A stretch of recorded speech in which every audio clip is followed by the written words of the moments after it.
Good morning. Gagawa nga pala tayo ng pangmatagalang stock na detergent natin para hindi na tayo bili ng bili. And then, ihahalo lang natin siya sa isang timba ng tubig. Tapos, hahaluin lang natin siya hanggang ang maging consistency niya ay maging malapot. Yan. Para hindi na tayo bili ng bili sa tindahan. Malayo kasi mga tindahan dito sa amin.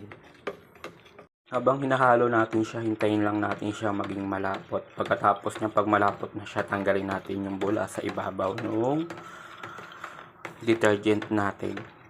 After natin tanggalin yung mga bula, stock muna natin siya ng mga 5 minutes para pwede na natin siyang isalin sa ating mga empty bottle. Meron na tayong stock. Kahit isang buwan pa siguro pwede. Hi guys, after 5 minutes, ito na yung detergent natin. Sasali na natin siya. Yeah.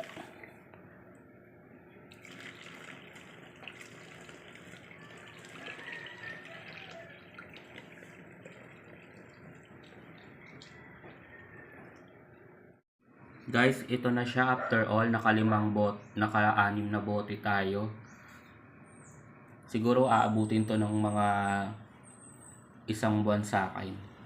Mas laking tipid at hindi na tayo bili ng bili sa mga tindahan.